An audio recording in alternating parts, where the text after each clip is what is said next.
You're listening to The World at 8 with Lynn Mozart.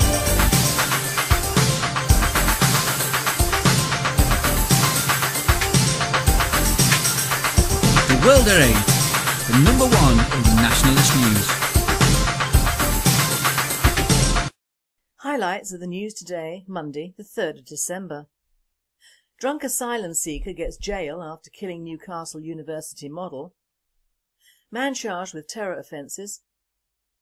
Conservative council leader and his wife shot dead. Over 450 jobs in Scotland and Essex saved. John Puxty on the life of Geoffrey Chaucer. Greece to buy some of its bonds back.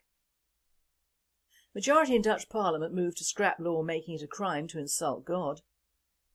Sex offenders free to father children from behind bars. Nigerian Christians killed by Islamic militants. Thought for the day, the Ahmadiyya Foundation revealed. And finally, blind man's buff.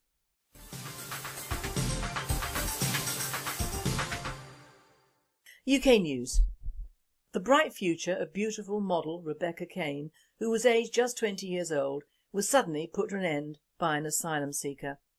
Zimbabwean father of two, Museka, 31, from Clayton, Greater Manchester, had drunk cans of lager and rum and Red Bull. He was over twice the legal drink-drive limit. He was driving his car on the wrong side of the eastbound carriageway of the M62, not far from Rochdale. He had ignored no entry signs before driving into oncoming traffic. Museka collided head-on at 70 miles per hour with the car in which Rebecca was the passenger. He had ignored the warnings from a broken-down motorist who shone his torch and waved his arms to attract his attention. Rebecca, who had a massive future in modelling and was very popular at university, was not wearing a seatbelt in the back of the car driven by her friend Parvinder Singh. Museka was given an 8-year sentence for driving over the limit with no insurance and no valid driving licence. Museka came to Britain in the year 2000 when he claimed asylum. He was allowed to stay until his case was to be reviewed 16 years later in 2016. A World Date reporter comments, "Only in this country can a man be taken in, not deported after an earlier offence, given enough money to buy a new car, drink himself almost insensible and take this vehicle out none insured or taxed and kill someone. And he gets 8 years. Deportation immediately doesn't even fit the bill." A 26-year-old man from East London has been charged with possessing terrorist material following an investigation by Metropolitan Police officers. As for Ali of Scott Street, East London, faces 4 counts of possessing documents or records likely to be useful to someone planning or committing an act of terrorism. Police say he has been released on conditional bail. The Conservative Council leader for the Chrome Award in the North Norfolk Council, Keith Johnson, aged 58, has been found dead along with his wife Andrea, aged 44, outside their home. Neighbours alerted police who found the couple dead at the scene. Forensic teams are searching the scene until mystery of the shooting is revealed. One of his neighbours commented that Keith Johnson kept a shotgun for conservation reasons at his home, but no conclusion has been made whether that was the weapon used in the shootings. Police say they are not on the lookout for any suspects for the incident. There is speculation that it was a murder-suicide. Raytheon in Glenroth awarded £25 million Ministry of Defence contract to build a laser guidance system for RAF Tornado and Typhoon fighter jets. The new laser system allows laser-guided precision for bombs to find their targets with deadly accuracy. More than 300 workers at Raytheon in Glenroth and 150 at the Harlow, Essex plant will be building the new system. Iceland starts to recover from financial collapse. Iceland, who threw down the gauntlet at Europe when its thriving economy was ripped up by outside intervention, has paid back a large portion of what it owes to the Scottish local authority investors. Many Scots worried their money had been washed down the drain by their council's gambles when the banking system in Iceland totally collapsed around 4 years ago. £47 million has been returned so far. I now hand you over to John Puxty for his talk on the life of Geoffrey Chaucer. Geoffrey Chaucer, author, poet, philosopher, bureaucrat, diplomat.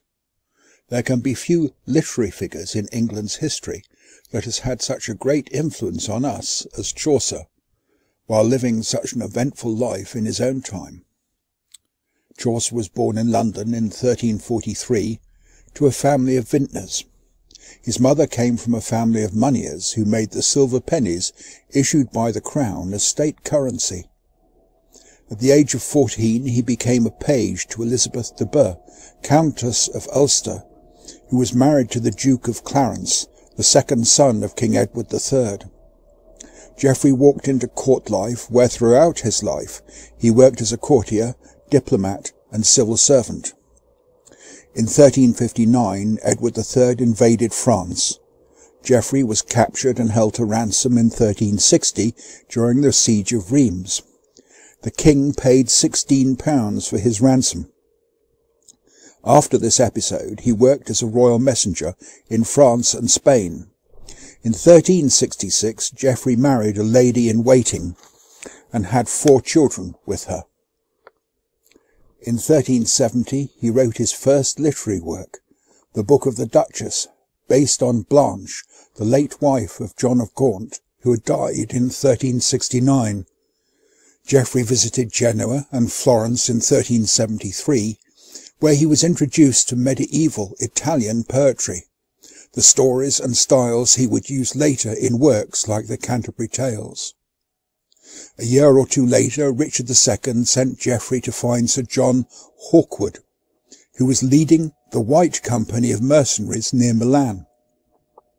It was Hawkwood on whom the knight in the Canterbury Tales was based. In 1374, Edward III awarded Chaucer a gallon of wine a day in recognition of his literary achievements, on St. George's Day, the day artists are traditionally rewarded for their work. Chaucer went on to become a Member of Parliament, and in 1394 Richard II awarded him an annual pension of £20. In 1400 Chaucer died. So ended an eventful life, the fruits of which we have to this day in works like the Canterbury Tales. Thank you very much, John.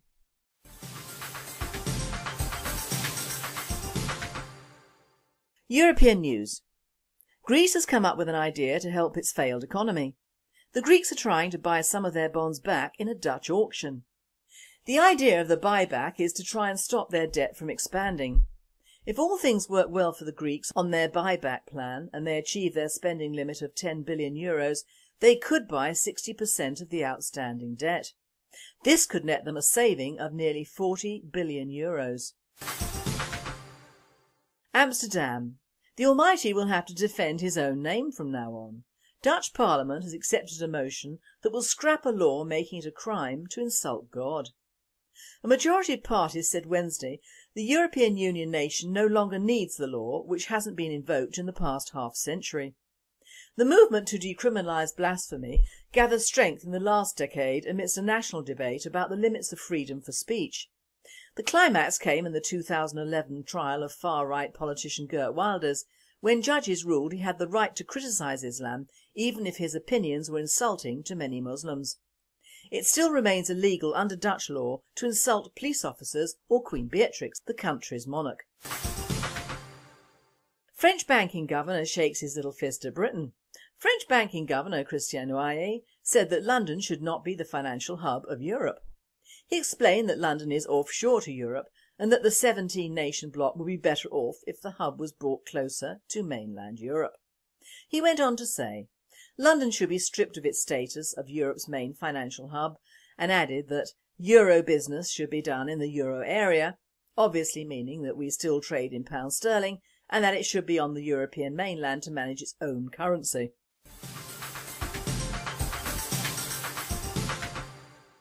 World news. Imprisoned sex offenders are free to have conjugal visits in a handful of US states, including New York and New Mexico, where one convicted killer and rapist has married twice and fathered 4 children from behind bars.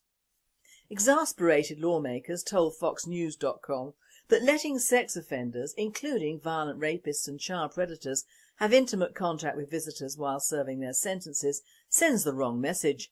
But they said they doubt anything can be done about it. I think it's ridiculous that this is done on public property. Why should there be a reward system like this? The Assembly would never vote on something they feel would hurt an inmate, a spokesperson said.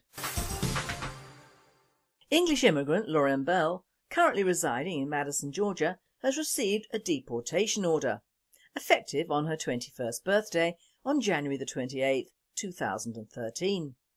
Lauren was brought to the US 9 years ago by her parents. She has resided in Madison since 2003. She has graduated from high school and is now a junior in college. Wait a minute, isn't Lauren covered by President Obama's unilaterally declared unconstitutional Deferred Action of Childhood Arrivals, DACA? After all, DACA was designed for young people who were under the age of 31 on June the 15th, 2012, and Lauren qualifies. Come to the United States before their 16th birthday and Lauren qualifies. Have continuously resided in the United States between June the 5th, 2007 and the present. Lauren has been in the US since 2003. Are currently in school, graduated from high school. Check. Have not been convicted of a felony or a significant misdemeanour or 3 or more other misdemeanours, and who do not otherwise pose a threat to national security or public safety. Check again. So what's the problem? Why isn't Lauren Bell covered by DACA? Well, here's the ridiculous reason. DACA is for young people who had no valid immigration status on June the 15th, 2012. A World Date writer states, in plain English, it means they must be illegal aliens. Islamabad.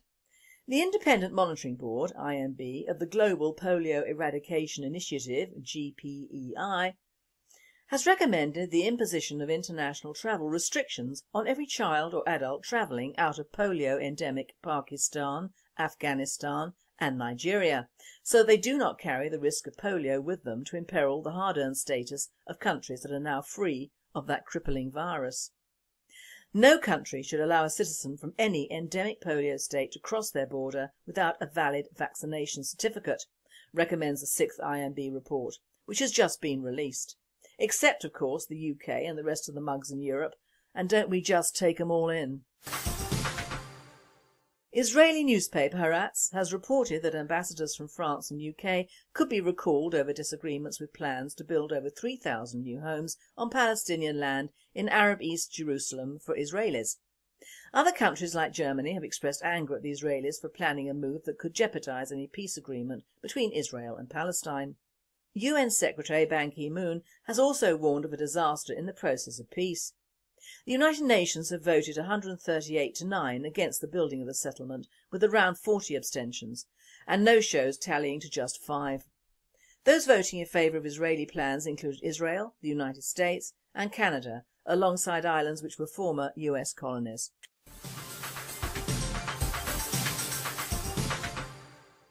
Thought for the day. The Ahmadiyya Association revealed. Now, when I received the invitation to the new Ahmadiyya Foundation complex in Surrey, courtesy of a member who lives near them, I was intrigued.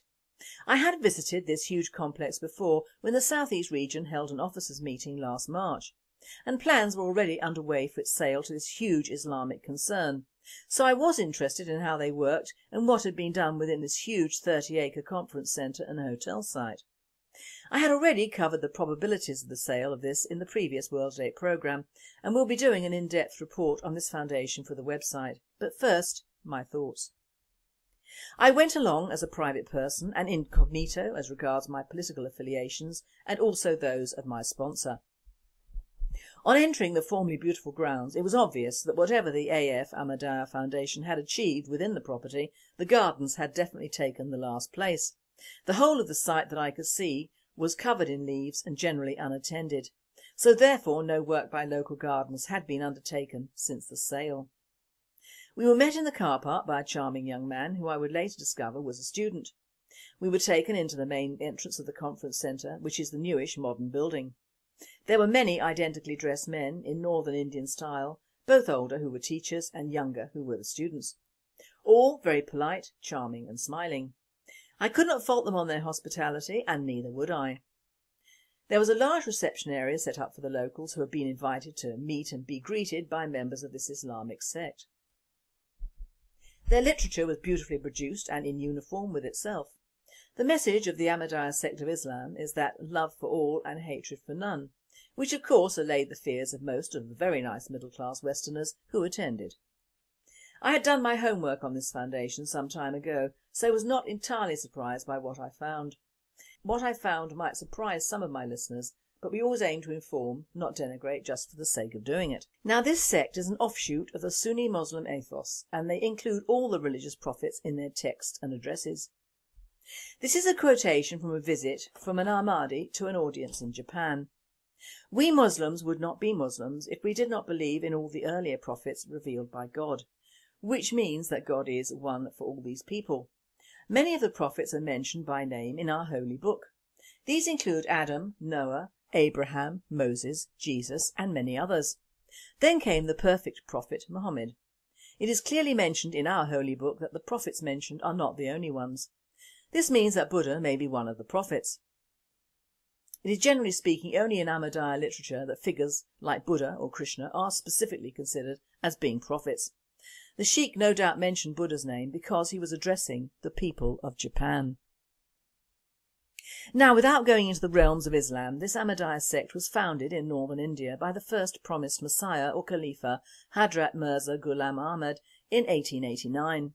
The fifth reformer, Messiah or Khalifa, Hadrat Mirza Ahmad, was elected in 2003.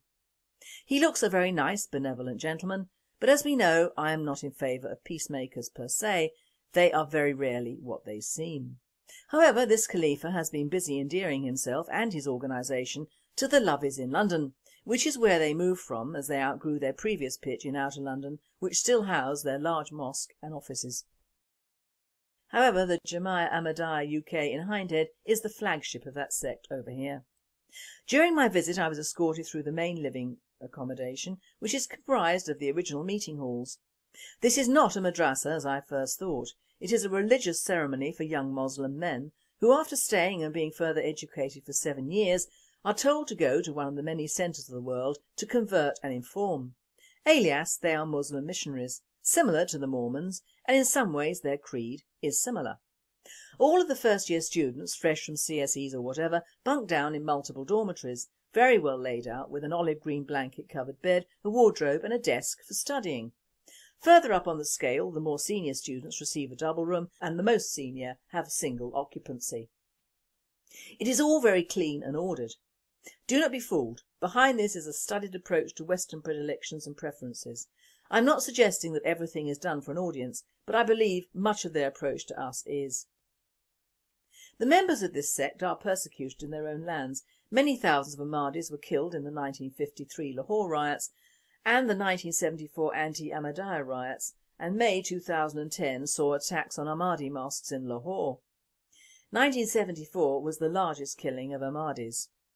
Also, in the main part of the original hotel there are 2 huge rooms which are mosques, and these apparently can accommodate many hundreds of people, and they can come from all over the Surrey or UK. It's not confined to just the students that are there. I congratulate them on their willingness to do an open house to locals. It was a clever move, beautifully done and operated. We were shown around, given a talk on Islam, shown a video of the peace conference I will be commenting on later. Food and drink were given free, as was any questions on their sect. Of course, the fact that Islam is a friendly religion was centre to most conversations. To my knowledge, no one even brought up the terrorist atrocities, the wars abroad, massive immigration from these countries, etc, etc. There is a time and a place, and that was not it. But I will say that we in the British National Party should take a leaf out of their book. They are dedicated and selfless, unlike many of our members who throw their toys out of the pram of a whim. They hold the hive mentality, which some of our people have difficulty in even towing the party line, and most important of all, they are organised on a scale which beggars belief. And I mean administration organised and communications organised. Their whole purpose is a giant public relations show, and to do that you must work hard and not leave any person or stone unturned. A lesson we nationalists should take on board. Look after the little people and the big people follow. The fifth Khalifa, as I have already said, is a benevolent looking old gentleman, and like the literature given out, harps on the constant area of peace and love. During the 9th Annual Peace Symposium, held in March this year by the Ahmadiyya Foundation, the party list was boosted by a plethora of our own liberal lovies swanning around in headscarves and virtually skimming the ground with holy thoughts. I do not denigrate another person's religion ever, but I am taken aback at the way in which the British establishment have taken to this particular form of Islam. It could be that the approach of the Ahmadi sect is very clever, and it is clued into the Western religions and our fears. As I said before, they include all the religious icons of everyone, which is a win-win situation. Thus, no one feels threatened or left out. This is prime move 1. Prime move 2 is condemning nuclear war as wicked, or as the heading of the article in the huge leaflet given out on the Peace Symposium states, the devastating consequences of a nuclear war and the critical need for absolute justice. All embracing and very ambiguous. Now I'm cynical here, because only a Looney Tune of the highest order actually wants a nuclear holocaust, and I'm including Ahmadinejad here, so it seems unclear why this 7-page speech was used to draw the so-called biggest and best into its lair. Boris Johnson, the Honourable Ed Davey, Siobhan MacDonagh, Stephen Hammond, Dame Mary Richardson, Lord Avebury and more perfected toadying to a degree previously not seen even in the UK. They all jumped on this particular bandwagon. So the Open Day and this Peace Symposium all follow a pattern that has been well honed in the last 123 years, that of all inclusivity. Let's face it, that appeals to most people, and combine it with order, openness to all faiths and peace, and you have a winner for the most part. However, I for one do not believe it.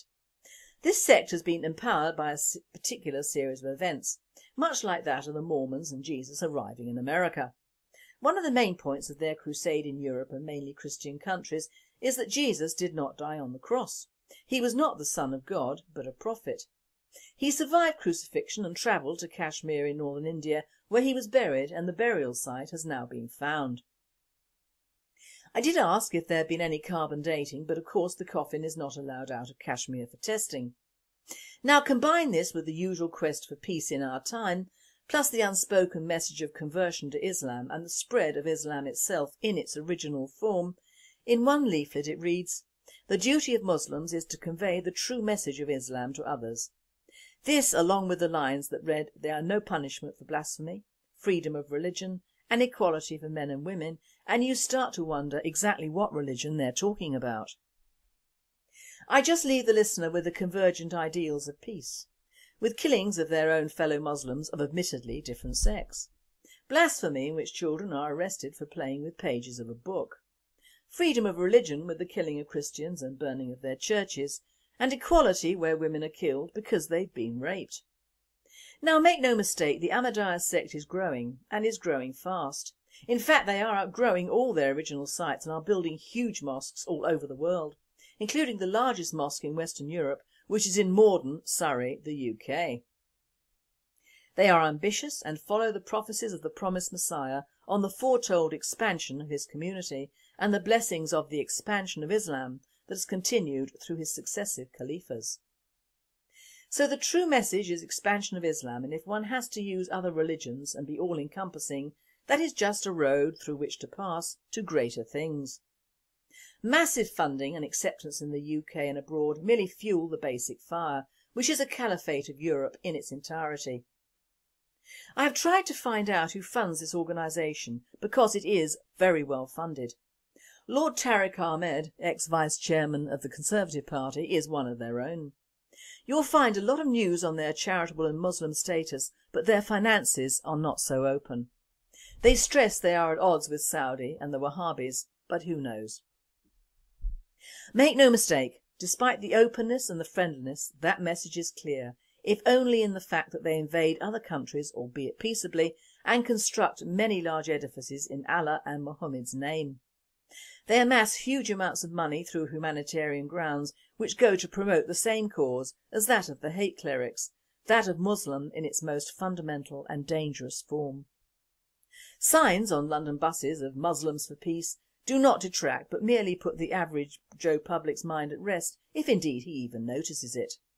Rather more for Joe Public to notice would be the fact that in the areas that the Ahmadiyya Foundation built and presumably live, namely Birmingham, Huddersfield, Bradford, Leicester, Cambridge, Oxford, Glasgow, Manchester, Hartlepool, Sheffield, Hounslow and Southall, it is unwise to go out if you're a non-Muslim at night, or to have a dog, or display pigs in a window, or be a vulnerable young girl. You see, where I have the problem with this religion is not in what it states or writes, but more in what actually occurs in the real world and in this country where a large number of Muslim immigrants occupy our land. I personally cannot equate the charming young man I met with the young predatory Muslim men who have groomed and raped our girls for years. I cannot understand the message of the nuclear holocaust when it might be a Muslim pressing the button. I cannot get the message of peace and tolerance when it is the Muslims who technically invade non-Muslim countries and seek to change what they find in whatever name. I can, however, understand the pull of their writings to the uninitiated. But how many people will know the truth before the twin evils of apathy or laziness reduce us to second-class citizens in our own country? Beware the peacemakers, I stress more than ever. They are not what they seem. Man has not been at peace since he evolved, despite hundreds of religious and civil cults and rules and governments. Like the scorpion, it is not in our nature.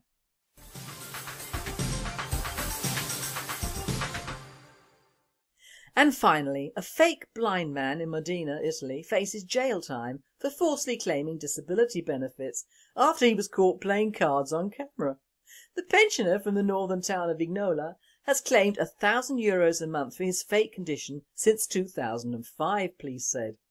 Police also caught him walking around the town without a cane or a seeing-eye dog.